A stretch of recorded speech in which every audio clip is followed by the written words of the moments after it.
show both of you a series of statements that were made about the Benghazi attacks and the YouTube video, and I want to juxtapose this to what we now know, that the original talking points were correct. They mentioned al-Qaeda. They mentioned that this was terror. And by the time that Susan Rice went on those Sunday shows, by Friday, they had all been changed, altered, redacted. But let's listen to the administration tell what we now know was a lie, and that the Libyan president said was a lie, but yet they still went out with this message to the American people. Let's remind people what they were saying.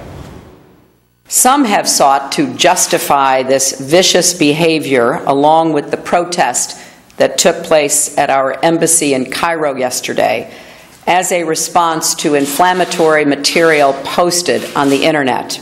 We can all condemn this reprehensible video. We find the video that has been so offensive to Muslims to be disgusting and reprehensible. Although we had nothing to do with the video, we find it offensive. It's not representative of America's views. As a crude and disgusting video sparked outrage throughout the Muslim world. Now, I have made it clear that the United States government had nothing to do with this video. Now, Congressman Issa, that's 2 weeks after. Now, I don't want to laugh, and Gregory Hicks is saying they knew from the get-go. And yet, these witnesses, you were denied access to these witnesses. Were those statements concerted lies, in your opinion?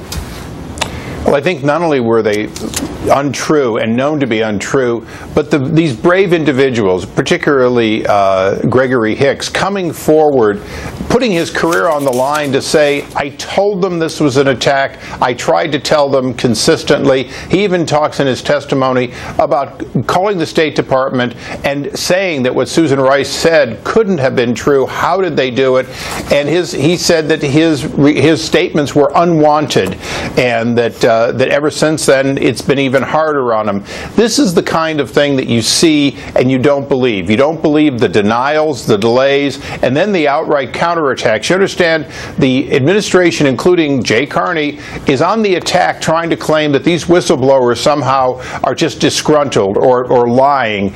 This kind of attack is what we expect. It's one of the reasons that the whistleblower laws are in effect, is to prevent the kinds of things that are going on with these brave men. Let me ask both of you then this question. These terrorist attacks happened just 2 months before the presidential election.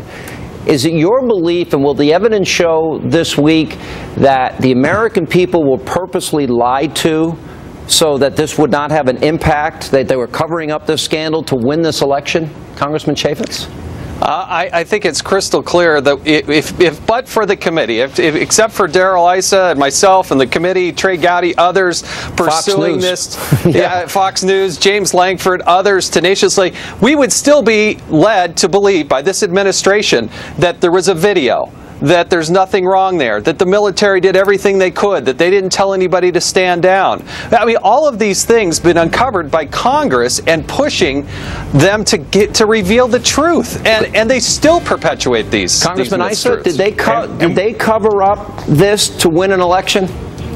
It was part of a pattern that began before the attack of denying that there was a real threat and then denying that there'd been a real attack. And that's what we need to get answers directly from people who were there, like we will on Wednesday.